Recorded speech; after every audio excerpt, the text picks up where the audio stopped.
Defensive questions. What do we want to see defensively in this game? Because obviously last week, Shuck had so many designed running plays. Now, Hawaii doesn't really do designed quarterback plays that I'm aware of that much. I'm sure they have a few, but their quarterback is not a slouch.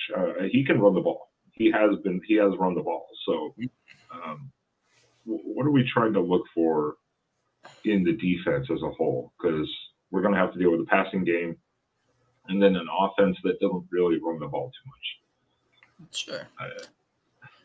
I think, to be real honest with you, the one thing I really want to see this weekend is a complete game by the defense. What I mean by complete game is I don't want to see Hawaii open up, and have a 70-some play scoring drive at the beginning of the game, even if that means Oregon wins by 50. I don't want to see that. I would love to come out and see our defensive front get to the quarterback like they should against an undersized offensive line that's prone to giving up sacks.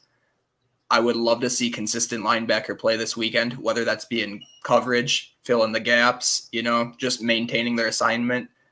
I would love to see consistency on that front.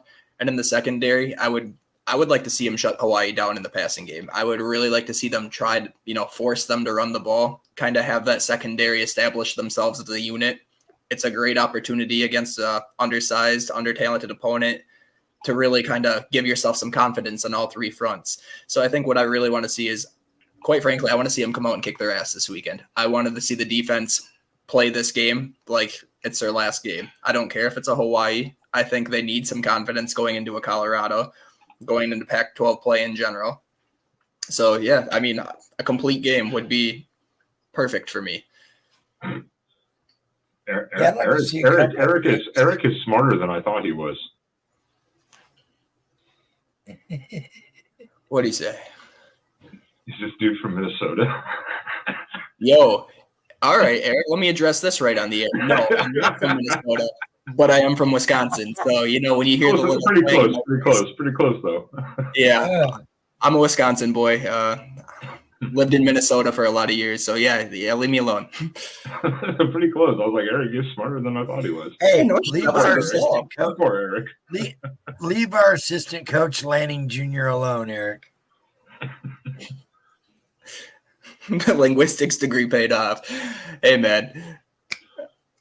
I don't know. I'm just all here talking. That's it. I lived in North Dakota for like almost 2 years, but I never picked up any of that stuff. I've just been all over the place, so I just have this weird accent and stutter or some shit. I don't know what's going on. It's all right. Everywhere I go, people point it out. It's fine. Spaz, what are you thinking? What do you want to see defensively compared to the Tech game? Obviously, ignore Portland State. Forget about Portland State. That doesn't exist. I would just like to see, good defensive coverage with our secondary. I'd like to see a couple of, maybe even a couple of INTs would be nice, and just shut them down end to end. Don't let them get any rhythm going, and just play good, solid defense. No gap wedges, no big chunk plays, just smart, manned up defense. And I really think you should be able to pretty much man these guys up position for position. You don't need to play any two gap coverage zone defenses or any of that crap. Just play it straight up and show them who's boss. Well, I have to agree with both of you, as well as both Tony and Raymond here. I mean, with the pass offense, you're going to give up some plays because they're throwing the ball that much. You're going to see that naturally happen. But that's it. I want to see good tight coverage, which we did see quite a bit of in the Tech game. But then, just like Raymond said, it's like no pass interference, not dumb pass interference calls. Let's put it that way. Let's at least see contested, where maybe they get a call against them. It's like that happens. Mm-hmm. Just not the dumb ones like we saw this last weekend. Don't throw your body into the receiver for no reason because you get scared or you got beat. Don't do that. I mean, just I get it. It's that or potentially a touchdown. But those were just so dumb for the most part. It just is hard to watch some of those. So I wanted to see the secondary get cleaned up and just not allow deep over the middle plays, like breakdowns and coverage and stuff like that. Like just shore that up, make them work for it at least. That's the hope, anyways. Absolutely best case scenario. And that kind of goes back to the linebacker play as well, you know, holding assignments, being able to do their jobs, do what they have to do, especially in coverage. They were getting beat last week. And, you know, like I said, probably more a product of what Texas was doing in terms of alignment, formations, and schematics. But, you know, there's definite area for improvement. This is a wonderful game to try to get that confidence instilled.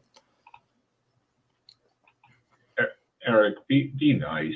One, I don't believe they actually have a Rainbow Warrior mascot, so that's not going to happen. Be nice. Again, I don't even know if they still call themselves the Rainbow Warriors. I think we talked about this on Saturday a little bit before the show. I was like, do they still call themselves the Rainbow Warriors? And it was like, or are they just the Warriors now? And they are the Rainbow Warriors. It is confirmed. Okay. I couldn't remember. I was like, I thought they got rid of that. Then you're like, no, I think they brought it back. I'm like, no, I don't know. Yeah, they went through a whole little controversy, but it's back.